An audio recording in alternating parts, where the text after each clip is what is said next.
Hello, What is everyone. up? This is Mr. Beat, and I am coming to you live.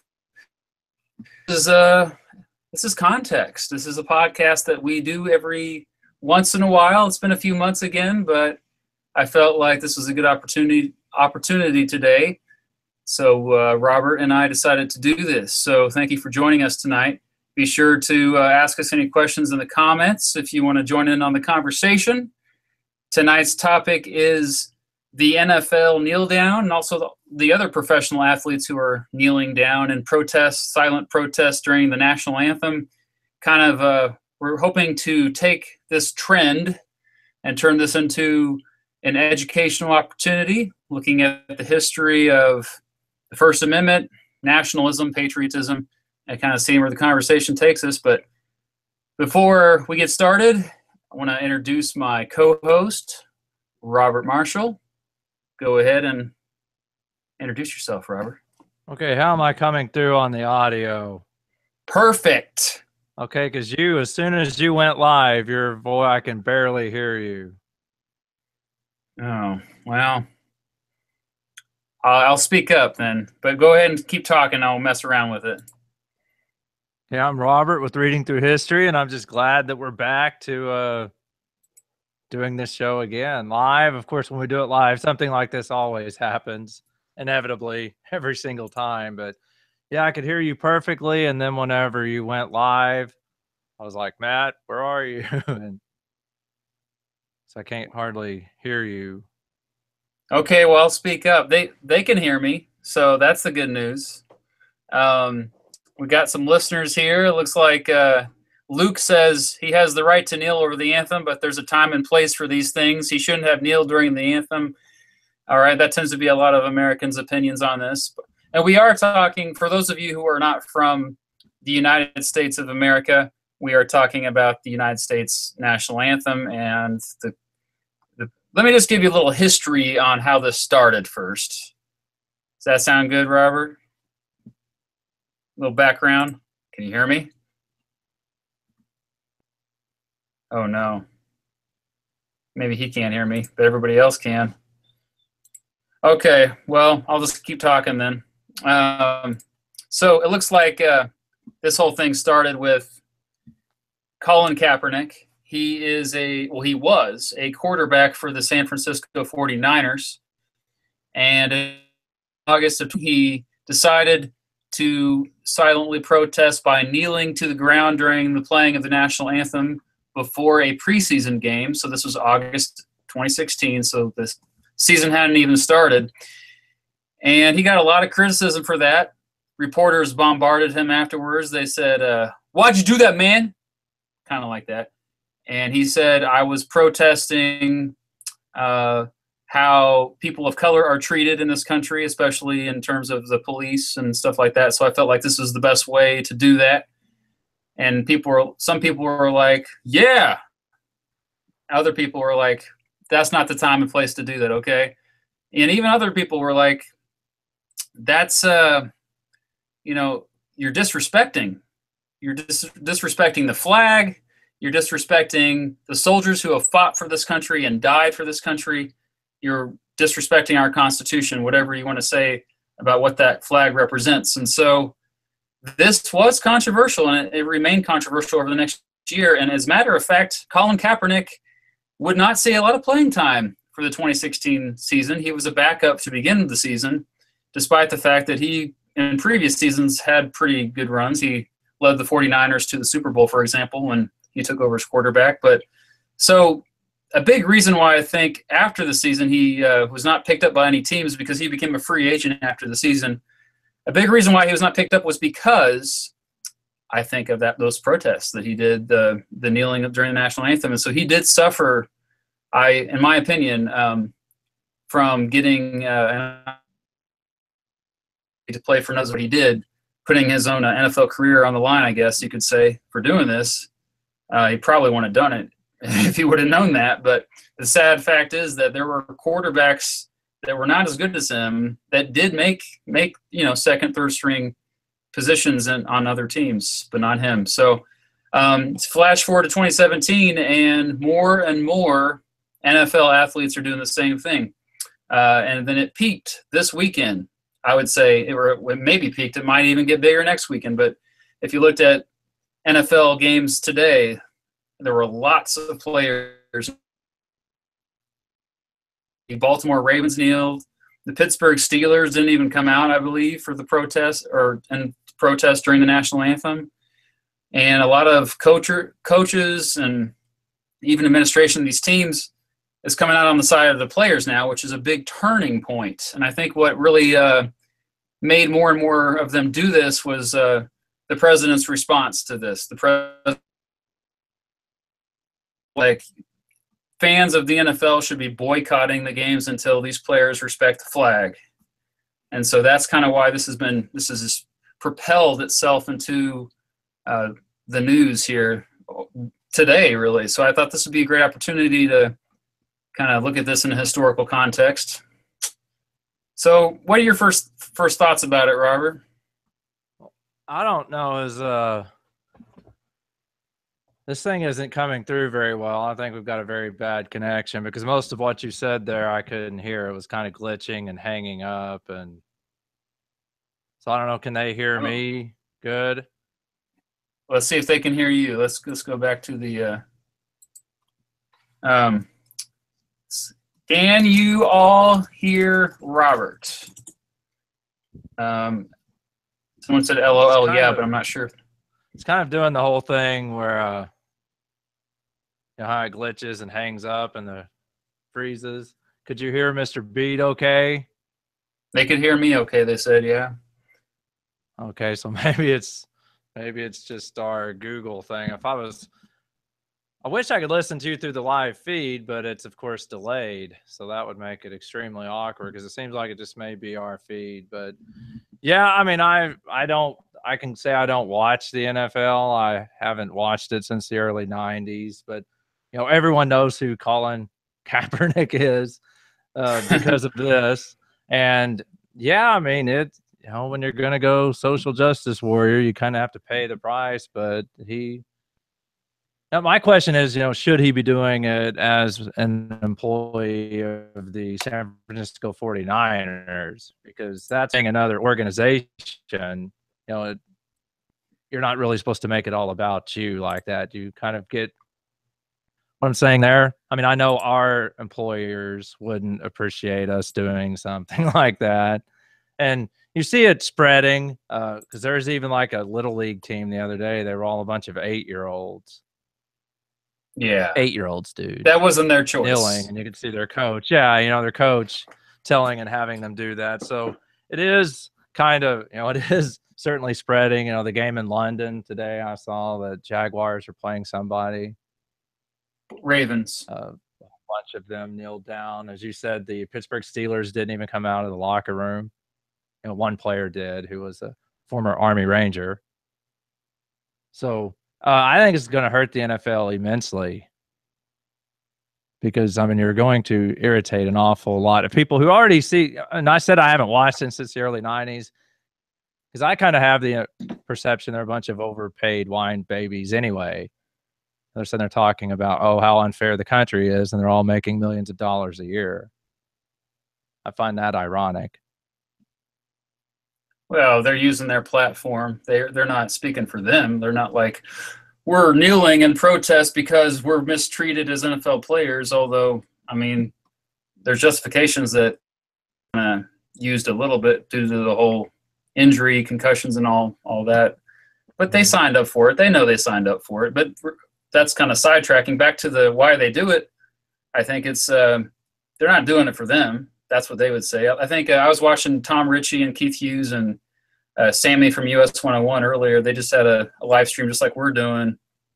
And Tom kept saying that it was narcissistic of Kaepernick and these other players to do this. Do you think it's narcissistic of them to do it? Well, it certainly got him. And I mean, he was irrelevant before that, and he started doing it. And then he was all, everyone knows who he is now.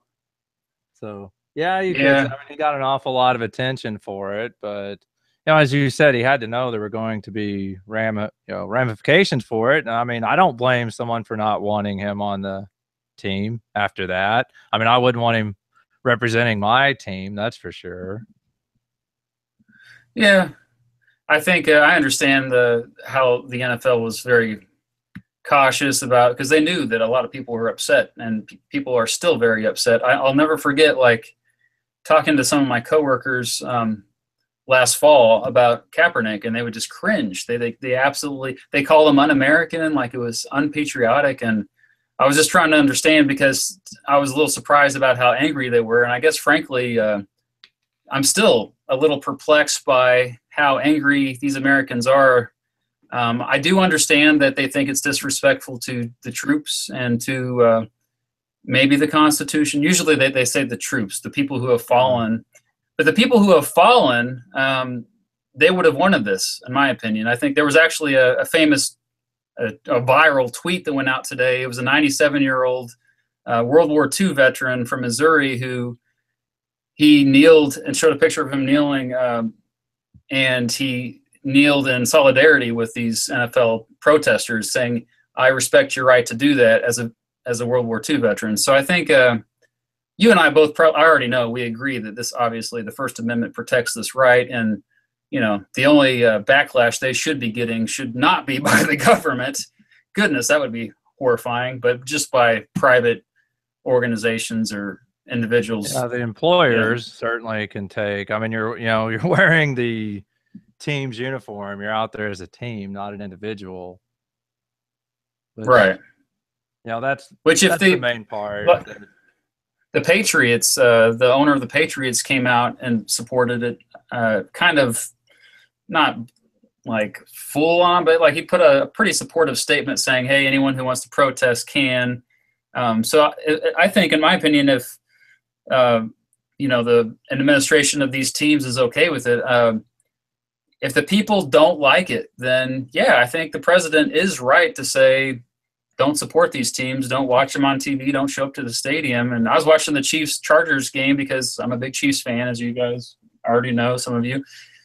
And some of the Chiefs members did kneel. And I looked at the stands, and there was not a whole lot of people in Los Angeles. I don't know what the stadium was, but there was not a lot of people that showed up for that game. I don't know if this had anything to do with it, but I found that interesting. Which team, LA team, were they playing? The Chargers. The Chargers. So they have the Chargers now, and the Rams will. I know last week no one showed up in Los Angeles either. So so that has more to do with. I think it's always they cannot get they can never have a successful team in LA for whatever reason. They just don't like football out there. Yeah, so that's probably more the reason. But it is the Rams, for crying out loud. And the Chargers. No, the Rams are actually a lot better. But anyway, back to the First Amendment. Let's talk about, well, not so even much the First Amendment, but just what the flag means, because it is a symbol, in my opinion. It's a symbol that people see as sacred, which I'm always amazed by that, because when I think of the word sacred, I think of religion, like religious idols or something like that, or like things that you would worship, things that you would keep in a museum and don't ever touch. But if you were to ask a lot of Americans, they would classify the American flag as sacred. Why do you think so many Americans think of it as sacred? Well, it's one of the most recognizable symbols in the world, and it's been there with us pretty much since 1776 or so, whenever they got the first flag. Not that long ago. 230-some years ago. That's no kidding. But we've always had it associated with our iconography of the country and the history of the country. But I would say, outside of the United States of America, it's not viewed very positively. At least that's the vibe I always get. Yeah, well, especially the Middle East. It's the America thing. It's us, it's team us and them, and something like this is seen as divisive. Dividing the team. Yeah, that's what it is. Like, what I would say. It goes to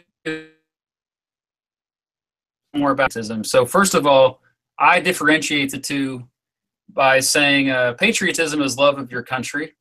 Okay, nationalism is more as comparing your country to other countries. Like, my country is the best country, and I favor doing whatever is best for our country, even if that hurts other countries. to a point where, because our country is clearly superior to other countries, therefore I'm going to America first in terms of our actions. Like, is that how you differentiate those two? Because I think people need to understand the difference between nationalism and patriotism. Yeah, I mean, I said you're kind of going in and out there, but yeah, this is a. I mean, I've never really seen that as a nationalistic symbol, more of just a patriotism thing. You know, that's the word I always had when it was getting ingrained to me in the public school systems. So I know we used to do that a lot more than we do now. It was always about patriotism, and it was, pounded in my head. You have, the symbol, respect the flag, stand up, do the Pledge of Allegiance, so on and so forth. Patriotism thing. I said I couldn't hear most of what you said there. I was just reading Donnie the Nerdfire. Donnie says, why is the focus of all who's kneeling, and should they? And none of the conversation is about why. And I will say, yes. I mean, again, we mentioned this earlier, but the purpose of them kneeling was in protest of race relations, for lack of a better word. I don't like that word race because I think race is a social construct. But yeah, the fact is that we've talked about this on previous episodes about systematic racism. How big of an issue is it? But they're protesting mostly, I think, that we're talking about the criminal justice. Like if you look at prisons and arrests and stuff like that, I think you see a lot higher percentage of minorities in prisons, and I think that's the root of it. That's the root of Black Lives Matter. And it kind of morphed into various factions and different things, but I think that's, so yeah, it's right. That's Donnie, you're right. We shouldn't forget what they're protesting, but the fact is, I think I'm more fascinated with why so many people are upset with this. Like, it's a flag, it's a symbol to me, and yes, to me, the flag represents our Constitution, our freedom, but I think it means different things to different people, even within the United States. And so there are people in the United States that see the flag, the American flag, as a symbol of oppression or imperialism or, racism, whatever you want to say. And so, there's people that burn the American flag in the United States. And the Supreme Court has said, as I did an episode about this in Texas v. Johnson, the Supreme Court says, yes, that is protected.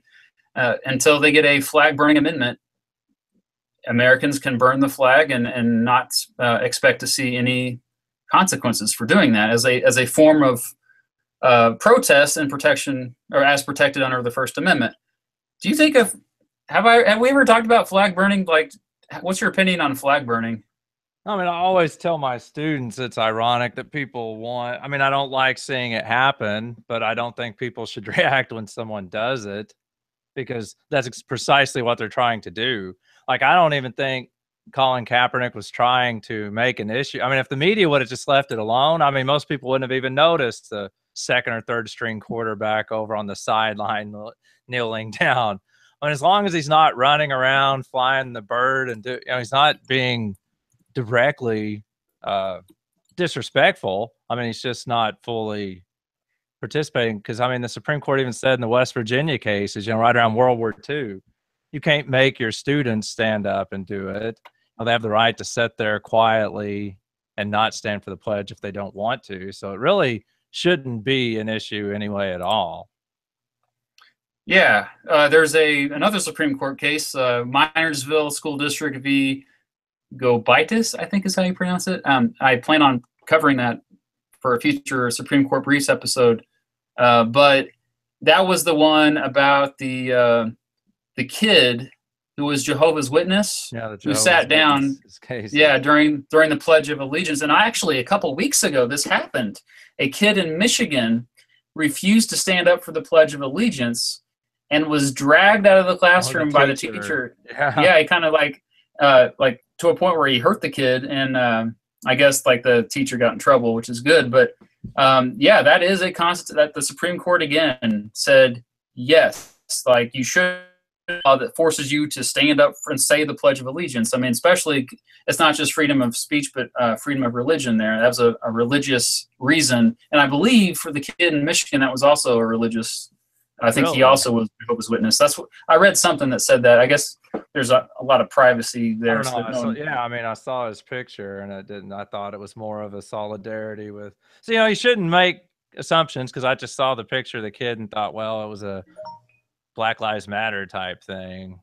Maybe they just took a picture of a random kid. Was he? It was Was he definitely African-American? It was definitely an African American. Oh, you prejudiced son of a. No, that's not prejudice.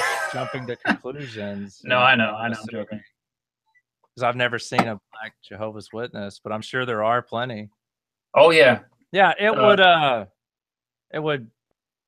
totally contradicts what the flag and all that's supposed to stand for, because it's supposed to be freedom and freedom of choice, and you shouldn't be made to salute something. That's fascism. That's fascistic. Yeah, that's fascism. Yeah, it's that's very the opposite. Fascistic. My definition of fascism. I even see the pictures like Hitler's Germany, where there's all those people doing the salutes, and there's that one guy in the middle of the crowd just standing there. Yeah, I've seen the picture where there's like hundreds of Muslims praying, and that one kid's just kneeling up, like looking around at everybody, like, what the crap are they doing? Yeah, fascism is conform or else. That's what I tell my students. Like, you can simplify it with 3 words: conform or else. So that means it doesn't matter whether you're right wing or left wing.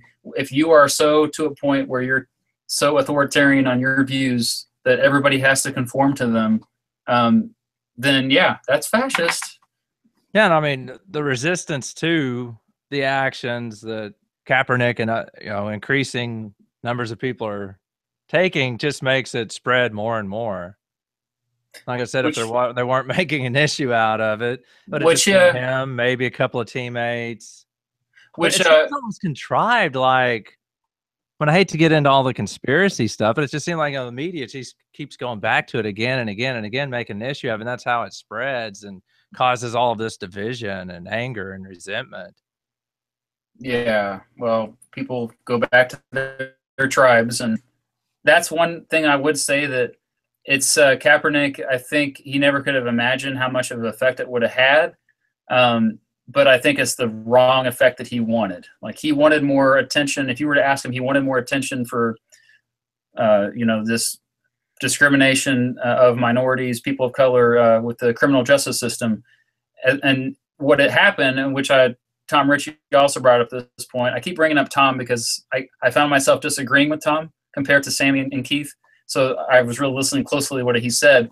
But Tom was saying, he has failed in getting his message across, and therefore he clearly should have thought of a different way, a better way to protest that would be more effective. Yeah, no one would have noticed it unless he was doing it there. Yeah, that's the thing. What else could he have done? No one cares about Colin Kaepernick since the Super Bowl. The Super Bowl the 49ers got into and almost won, if I recall correctly. Yeah. I think I watched part of that one. You watched the Super Bowl? Freak. Just a little bit of it. But I don't make a habit of it. No, I know. So I wanted to see if it was the Harbaugh thing. That's why I watched it. Oh yeah. That was a good one. It was brother versus brother. And I thought the 49ers were a better team too. They just didn't win. Was kind of the impression I got. And they got rid of their coach, and then Kaepernick started sucking, and then all this happened. And well, but the protests that happened this weekend, or today, I should say, they were more of a backlash to the president's tweet, I believe. Yeah. So, and his little speech, which is interesting. Down in Alabama. Yeah, like, and some people are saying that why is Trump so worked up about this? What's the big deal? Like, he spoke more harshly of these NFL players than he did of the white supremacists, and so my reaction to that, it always goes back to Trump knows his base. He knows who voted for him. He knows that's who he should basically keep appeasing, because the people want to hear that. Like, he knew that a lot of people would agree with him when he said, well, that's disrespecting the flag, and if they don't like it, then they need to boycott all these privileged athletes. And so I think he thought it through before he did it. Clearly. Well, I watched the little clip. It didn't sound very well thought out, but he kind of speaks off the cuff and stuff like that anyway. But Yeah, I mean, I did see the clip. It was, I just type it in and I found it was MSNBC or something. So of course it was awful. And they were like racially charged language and divisive language from the president, and blah blah. Like he was up there dropping racial slurs, or it's what they made it sound like. And then they played the clip, and it was just, oh, these privileged athletes. And I didn't think it was totally bizarre, but it is weird coming from the president. It did strike me as odd, but I think it's, just if you're president and you see this stuff growing and getting worse and worse and worse and worse, you don't want to be the president during an unpatriotic America or something when the country's getting this divided. Yeah, somebody in the comments, Michael, said there's a difference between authoritarianism and fascism or fascists. I don't think that's true. I think fascism or authoritarianism is how communist regimes can be authoritarian without being fascist. Well, that's the only way that communism has really worked. That's more of an oligarchy than it is like a dictator. But an oligarchy can have like, I think we have we are similar to an oligarchy in this country. As a matter of fact, they've done studies on this, like in many ways we are. I say too. Yeah, but we have democracy to a point, and so it's not automatically. We don't have fascism in this country by far. Some would say, "Oh, yeah, we do," but no. I mean, you compare. Ridiculous. Yeah, that's the freedoms we have. Comments like that, I always say, "Gosh, you have no idea what it was like." And even Mussolini's Italy, much less Hitler's Germany or something, or. Yeah, and most of that is because the First Amendment. The First Amendment, the reason why the Founding Fathers made it first, a big reason is they knew that this would be something that would protect the other Bill of Rights and future, like interpretations of the Constitution. We take it for granted, but I think I've noticed a trend, and I've actually I read an article about how more and more people, they've done surveys, more and more people are willing to further restrict the First Amendment in order to either have security or get rid of the people that they disagree with. They agree with who's being restricted, which is the scariest thing. I mean, the people you do not want to hear are the people you need to defend their right to freedom of speech more than anyone else.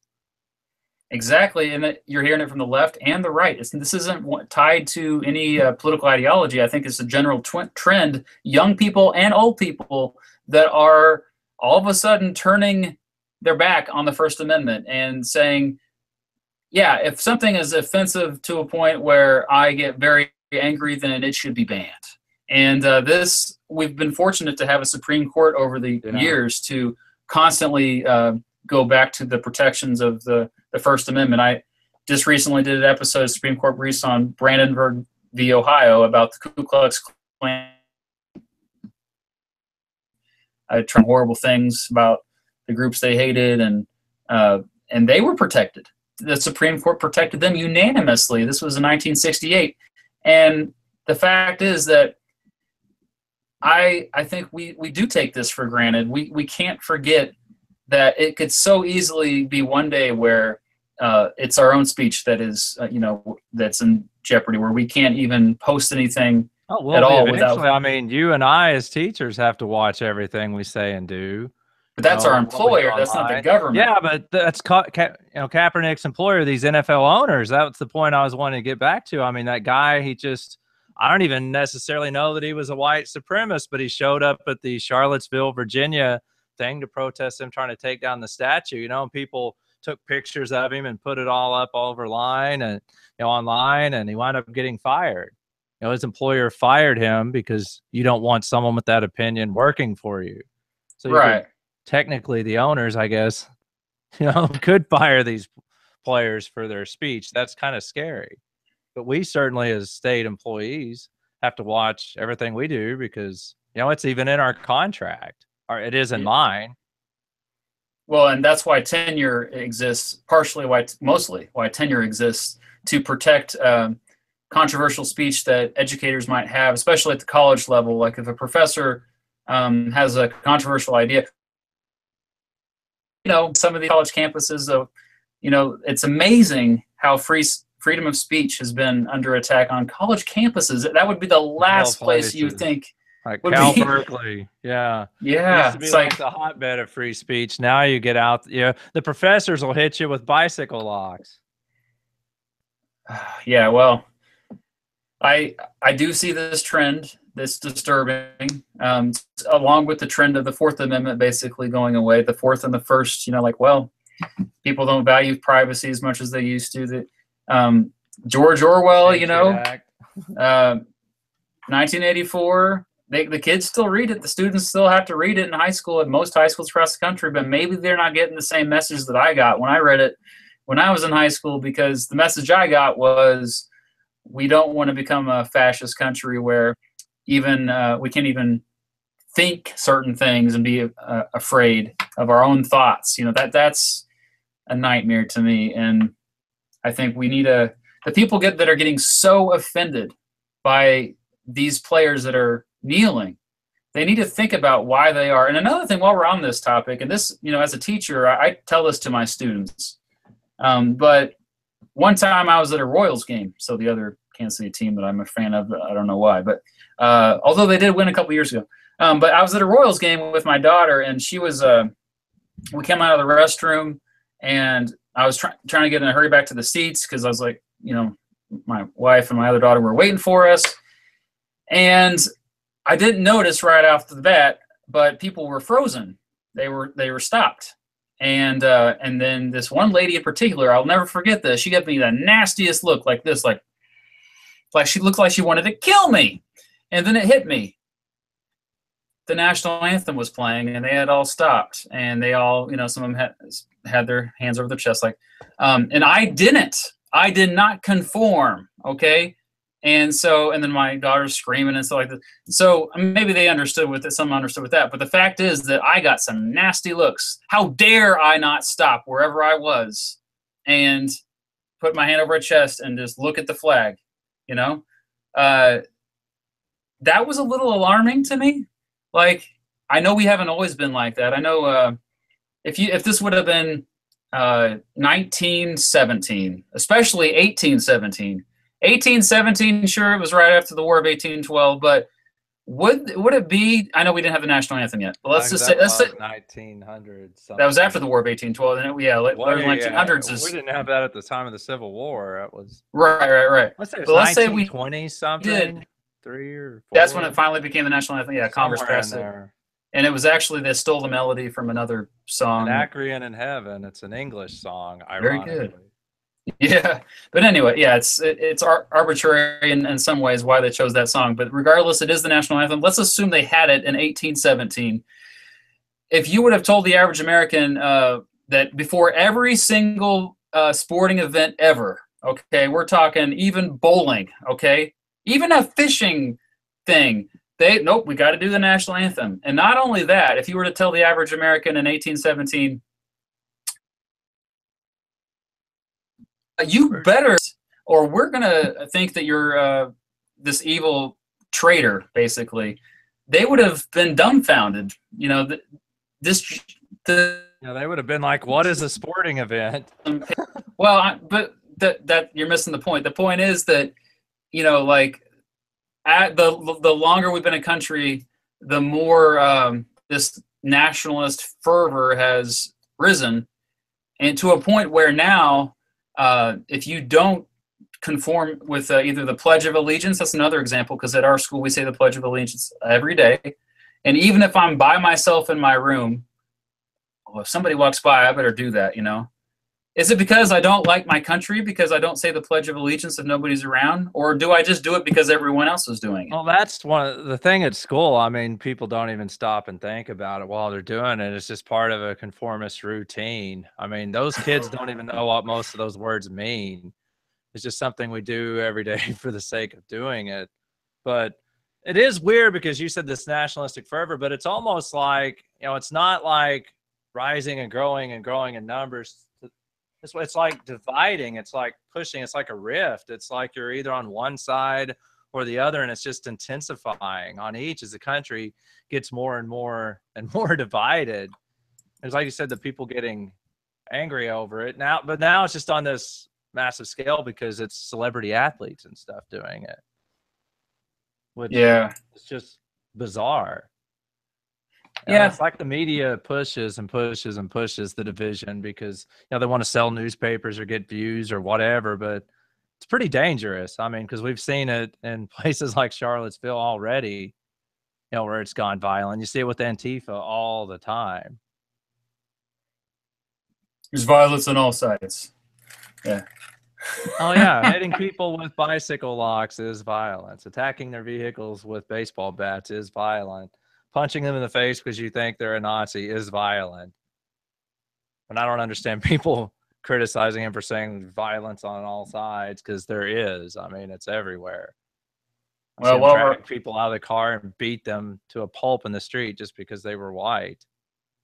Now, they criticized him for that specific time that he said that. If he would have said that at a different time, like even waited a few days or a week or two later, it would have been just fine. Even the guy he said ran over the woman let me finish. in the car he said it. attacked. No, he said it. That's why he was driving away.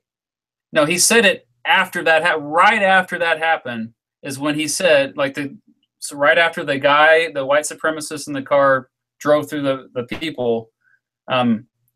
That's when he said it. That was the problem. When you say that this is like the false equivalency right afterwards, no, that's why people were upset.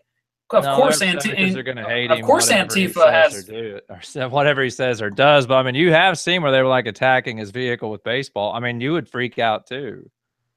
I mean, he shouldn't have tried to intentionally run over someone. I don't know if that's what he did or not, but I've seen the first half of the video where they're sitting there beating his car with bats, and you're thinking, I'm about to get Reginald Denny. They're going to drag me out of the truck and smash my head with a cinder block. I mean, that's what I would be freaking out. I didn't see that footage. I saw the footage of him with nobody attacking him, and then just driving down the street. CNN's not going to show you him getting. No, that wasn't CNN or MSNBC. That was just some random cell phone footage directly uploaded that went on Twitter. I mean, you never see the whole thing. I'm not saying what the guy did was correct or right. Heck, he shouldn't have been there in the first place. But I mean, driving into that kind of let's hope that going down all the way from Ohio just to do it. Yeah, clearly that guy had some serious the guy that issues. Organized the whole thing, the white national. What's he from, Boston or something? Yeah, the guy that was on Vice News. It's like, why are you even down there in Virginia anyway? Well, that's the thing. Like, the original protest was supposed to be to protest them taking down the statue. The original protest wasn't the white supremacists tried to block it, and then they were like, well, the white supremacists came later. Yeah. Well, I mean, when I'm talking about white supremacists, I'm talking about like from across the country, like trying to make this like a big gathering. The good old unite the right thing. Okay, is that right? Is that? It's just, I don't know, it's just straight up bigoted. Everyone's just trying to capitalize on the anger tensions in the country. Yeah. Including the president, including Colin Kaepernick, including the whole lot of them. Well, the reason why we're getting some views on this video and why people are talking about this topic is because of the divisiveness on the issue, and I admit that that's a big reason why. This is what gets people's attention, and it's partially I was like, hey, I've got their attention about all this. The NFL players doing this. This uses this as an opportunity to learn about the First Amendment and nationalism. Oh yeah, this is going to hurt the NFL a lot, and it's been hurting for quite a while because I mean there was the concussion thing, and football in general. I mean, there's a lot. I read several articles I was thinking that I've read here recently that could be coming up, including when and why we started doing the national anthem at sporting events. I came across that one the other day. So I'd like to share the who, what, when, where, why, and how on that. But football in general, because there was the concussion thing. There's a whole lot of parents that won't let their kids play anymore. I've seen several articles where lots and lots and lots of Pee-wee leagues can't get enough players and stuff anymore. So it's hurting. I saw where two high schools had to consolidate together, two rivals just to get a football team fielded. But they talked about the concussion thing. They talked about the changing demographics of the country, that a lot of the immigrants, people from immigrant backgrounds, they don't understand the game, don't want the game, because they're more soccer or whatever. It's about, in these high schools, junior highs and high schools, like the coaches are having a hard time fielding teams, and they're going out to like the, immigrants from India and people like that, trying to get them to play football and stuff, because they just can't get the numbers. You need so many people to play football, and there's just so many injuries and lots of parents that won't let their kids play it at all. So it was a pretty fascinating article, and it was like, well, it's just going to ripple up, because I mean, first you see it in Pee Wee, that affects the middle school affects the high school is going to affect the college, and college is going to affect the NFL. Yeah, that's American football is so pervasive, though. Like it's still the most popular sport in terms of ratings. People stop going to the games, which is what I mean. Ironically, Trump's supposed to be the economic president, telling them not to go to games. That's like anti-economic. Stimulate the economy. Yeah, because I mean, at the end of the day, they don't have to stand there and do it if they don't want. And I've noticed it for years. I mean, long ago, I noticed the football players usually stood there with like their hands behind their backs, or they weren't doing this 5-10 years ago, even, because I always thought it was weird. I was like, why aren't they putting their hand over their hearts? Because I was just like, that's what you're supposed to be doing. I mean, you hear. Why are you supposed to be doing that? Like, who made up that rule? Who made up that rule? I guess that David Bell, we used to do the Bellamy salute thing like that, before the Nazi thing. Yeah. And that goes back to ancient Rome. I mean, that goes all the way back to ancient Rome. They would salute the eagle and the Roman eagle. I guess when the emperor or whoever came out there, the big shot general. Well, I know why. It's because it's you want your nation to be close to your heart. Like it's a symbol of being close to your heart. Like that's the way I remember learning about that. But I'm just saying, like, no, but I mean, it's something. The Nazis, we were doing the Bellamy salute where you raised your hand. Yeah, like that. Yeah. So I guess we had to come up with something new, because oh man, Hitler's Nazis are doing. So let's have them put their hand over their heart. But it was weird because the article, it was like it was either right before World War I broke out, or maybe even like 1916 before we got in it. But I'm thinking it was like early 1914 was the first. They did it at a baseball game. And it was just like supposed to be one of those one-time deals, like, hey, for the servicemen or whatever. And they got such a big reaction out of it, and all the people stood up, and they're like, yeah. So then they did it the next game and the next game, and then other teams started doing it, and it just kind of spread. It wasn't something they did for the first probably 20 years that we had baseball and college football and stuff. But once everyone else started doing it, it's like that peer pressure. It's like, wow, because I mean, we do it at our high school basketball games. Ironically, we don't do it at our baseball and softball games because they're outside. We don't have the speaker system, I guess, to do it. Or they'd probably do it there too. And you ask them why, they would just, well, that's the way we've always done it. Well, I noticed a big patriotic surge after 9/11. Like growing up, I don't remember the national anthem being played before everything like it is today. Like, but after 9/11, all of a sudden this is very expected. It makes sense. We came together, and this was a symbol of our unity against these evil acts that happened. And we just kind of kept doing it, like ever since then. And like you said earlier, that's such a good point that, we just mindlessly do it. Both the national anthem and the Pledge of Allegiance. It's like we don't think about why we do it. I think it'd be more effective if we were to cite the preamble to the Constitution or something, or say, hey, today we're going to cite the First Amendment, or the 10th Amendment. Tomorrow we'll do the second, by golly. Yeah, well, they're all important. We'll talk about dividing the country. That would do it right there. But see, that's something that's amazing. Like, we're divided on our interpretations how can we be divided over our rights? But that's at the heart of what Colin Kaepernick, I guess, is saying. It's like, You know, Well, I find it think he odd. chose.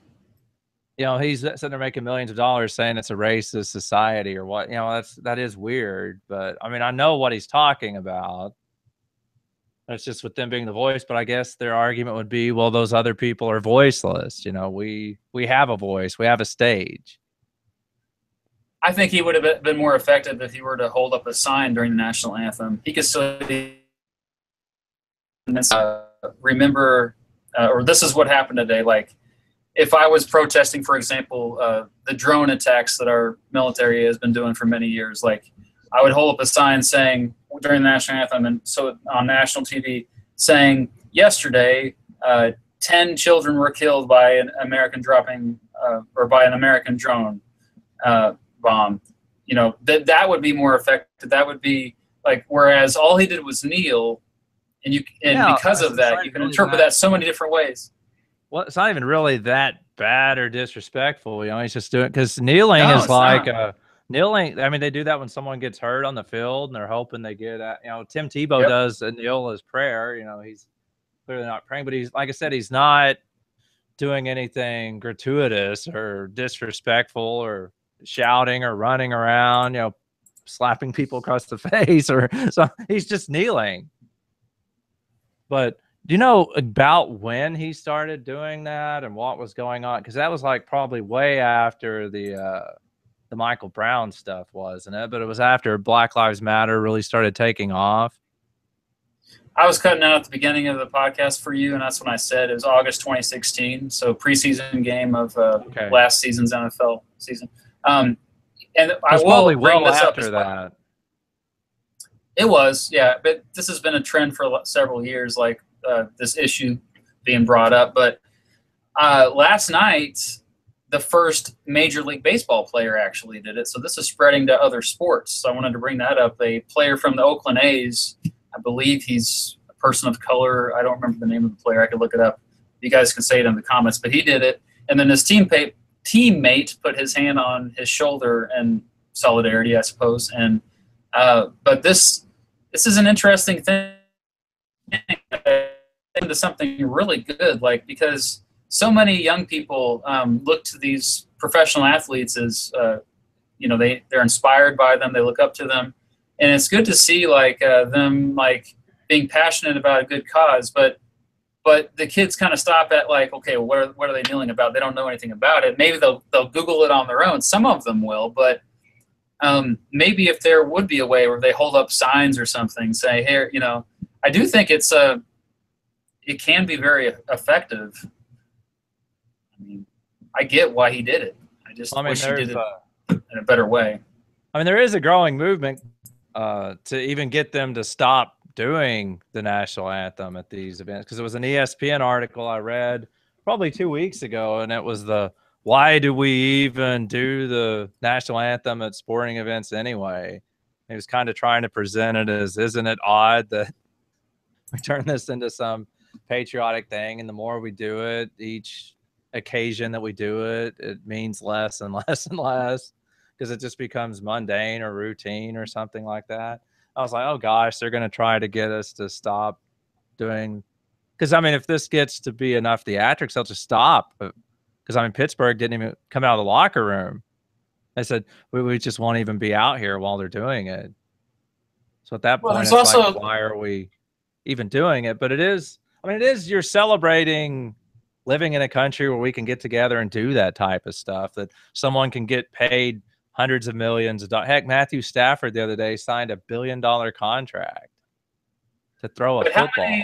But I question the motives of why people like stand proudly, like, you know, like you have some people singing along with the national anthem, like passionately. Is that virtue signaling? Are these people sincerely like, or like, part of me is like, part of it's like people are just conforming. Part of it is virtue signaling. I'm a better American than you are, punk. You better sing as loud as me. You know. Remember being in junior high and high school, the Atlanta Braves games were on TV. I remember every time they would show part of the national anthem, I mean, people would say, "Oh, the land of the free and the home of the Braves." At Yeah, we do it OU, with they go the land of the yeah. free and the home of the Sooners. Like, Yeah. it's probably not even close to half, but enough that you can hear them shout Sooners instead of Brave. Like, at what point does the national anthem even mean? And they always, when someone goes out there and sings it, like Whitney Houston, and they just barrel it out, they're not even done with the song, and people are clapping and cheering and woo, which to me is way more disrespectful than kneeling and Well, silence. if you were to take one soundbite from me tonight, I think I'm proud of this line. But are you ready for this? That line is, "You can't force patriotism," but that's exactly what we kind of seem to do. Is like what? It's not patriotism if it's forced. Kind of like part of your. I don't know if it. I mean, I know what you're saying. But it's almost like it's an education in patriotism, is what it is. Brainwashing, indoctrination. There's a fine line, right? Like, yeah, I mean, it's not like. Well, no, like let's be honest here. Like, and I know this is slightly controversial to say, but like when you force a kid to say the Pledge of Allegiance every single day from kindergarten all the way, like my first grader knows it, and she doesn't understand it. She does it every day, pre-K all the way to their senior year of high school. They do it.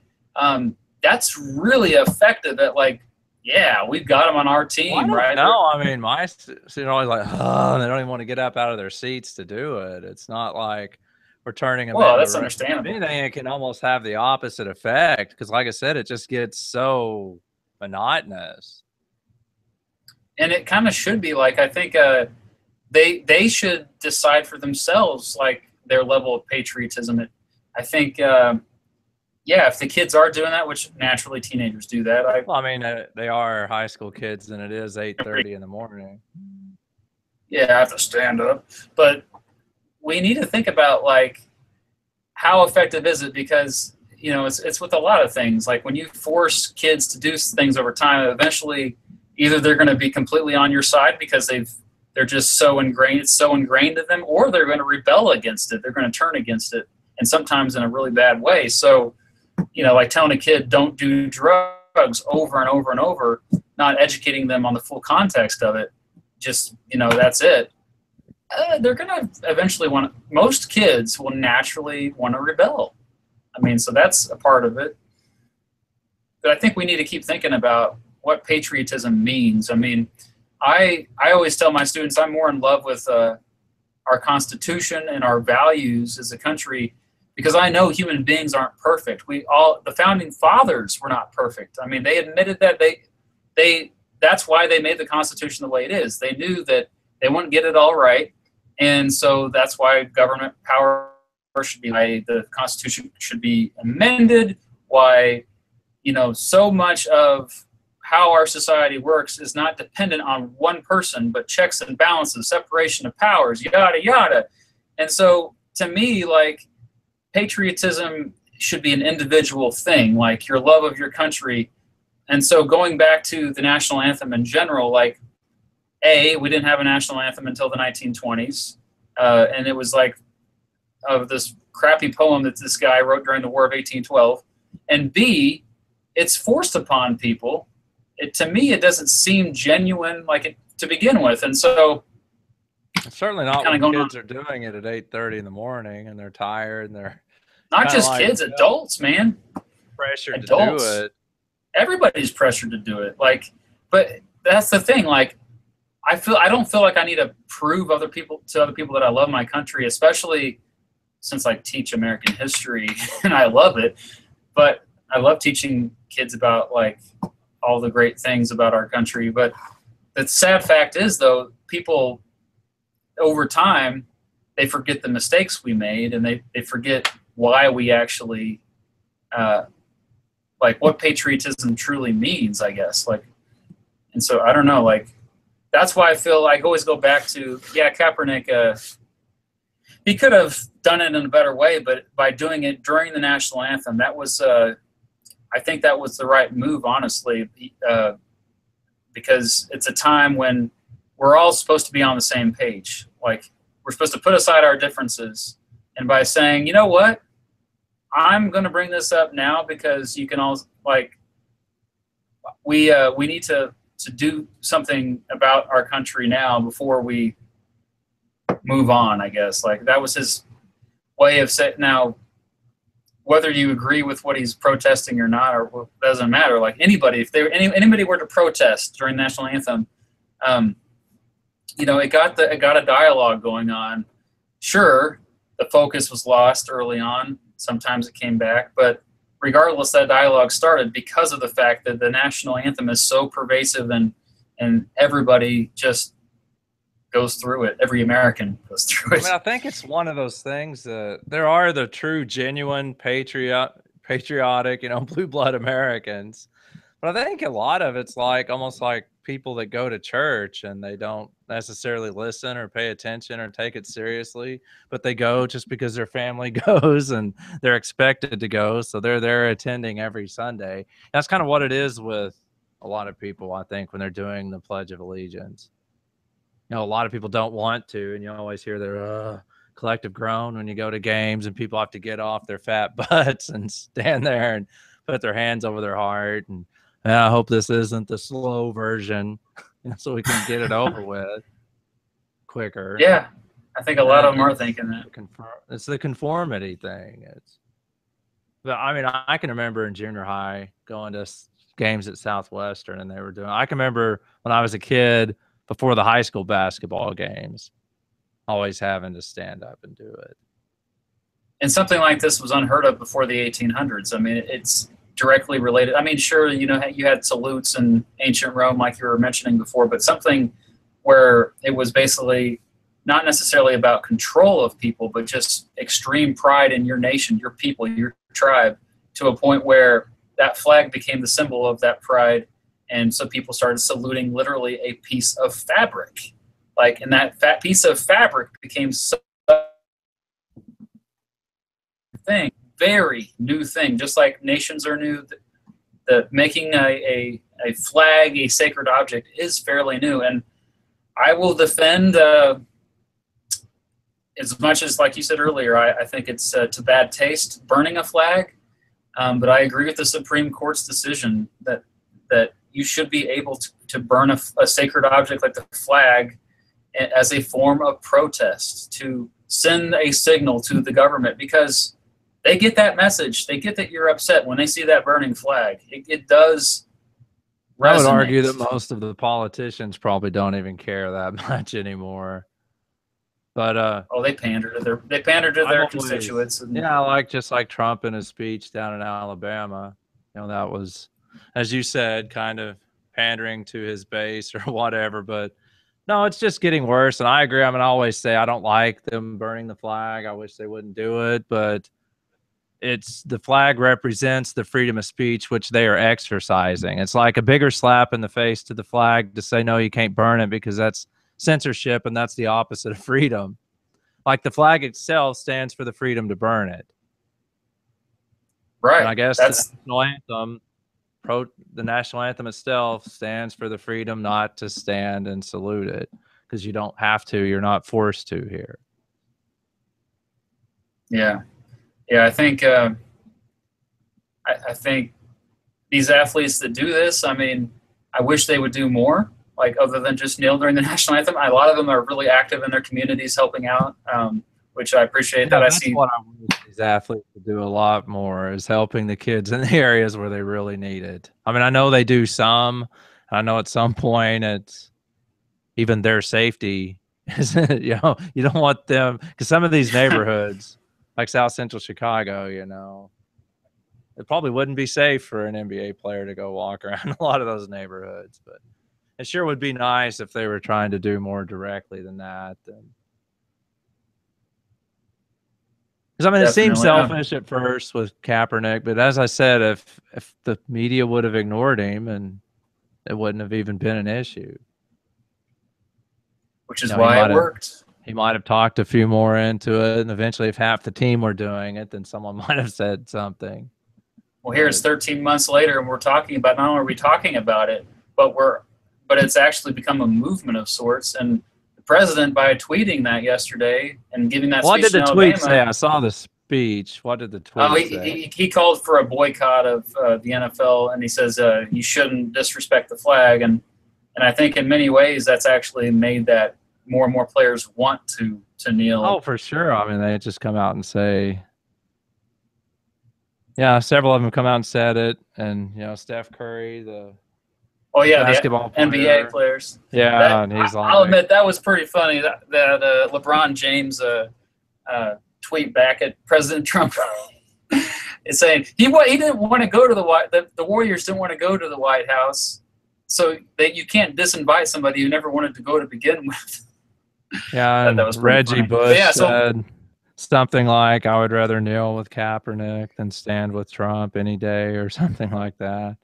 Oh, a lot of athletes are speaking out against the president. So a lot of these kids, like they look to these athletes as more of role models than politicians by far. And so I think it's interesting to see so many athletes get political for the first time. A lot of people say that's not their place. Not for the first time. I mean, the Black Power at the Olympics and Muhammad Ali. Oh my gosh, yeah, but it's.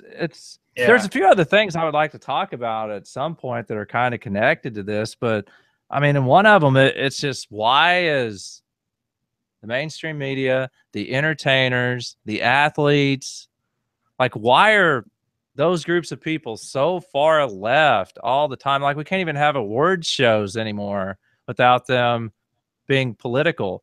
Like even Miss America pageants, they have to ask them all politically driven questions, left-leaning political questions. All these athletes, all the movie stars, entertainers, and the rest of the country is nowhere near that ballpark. Yet all those late night talk shows, it's Trump bashing all the time. Miss America, Trump bashing.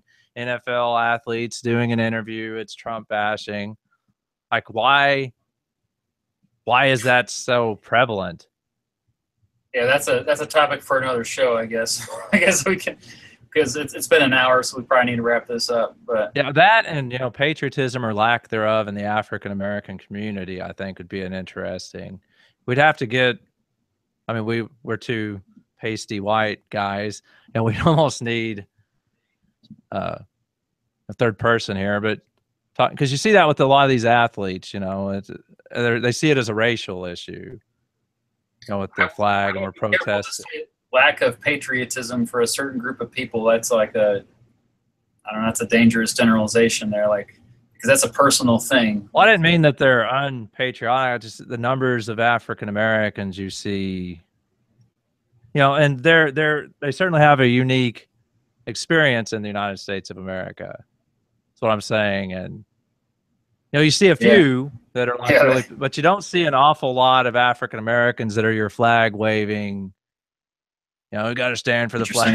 Putting it on the back of the truck type stuff. I can understand why when systematically being oppressed for so long by the American government at the state level and the federal level. But yeah, good talk. But thanks for everyone commenting, and I appreciate the dialogue that you guys kind of chiming in. Every time I chimed in, I get to see people going back and forth, kind of having their own dialogue separate from what we're talking about, which is fine. But I'm glad you guys all were really in tune with the conversation. Otherwise, thanks for watching. You can listen to this podcast on iTunes or Stitcher or wherever you get your podcasts, your RSS feed. It's called Context. If you just search Mr. Bede and Robert Marshall. Before we go, Robert, is there anything you wanted to promote? I know you got that big book coming up, so I don't know when it'll be ready. I just run into one wall after another, but I'm hoping it's out at least by the end of November. But it'll be called The Ashes of Our Fathers, Civil War novel I started when I was in 2001, summer of 2001. So hopefully it's out by the It only took you 16 years to. Well, I worked on it about 2 months a summer, the first 3 or 4 years, and then I went away from it, started other things, and I'd worked on it intermissibly here and there some, and then last January, I guess, I decided I just have to get it done, or it'll never get done. So that's what I've been doing. That's why there haven't been a lot of videos put up on my channel, because I've been trying to fight my way through that. and I don't even know if we've brought up your channel, but if you guys want to find Robert's channel, him and his partner have a channel called Reading Through History, and you can just check my suggested links and subscribe to his channel. Still has a lot of great videos on there. You've been releasing a little bit, but not. I guess it has slowed down, hasn't it? But yeah, so thank you for watching. Stay tuned for another episode of Supreme Court Briefs this Friday, and it's going to be a good one. I'm excited about it. It was requested by my friend Will Fox. So, but yeah, thanks for watching and thanks for listening online. We'll see you next time.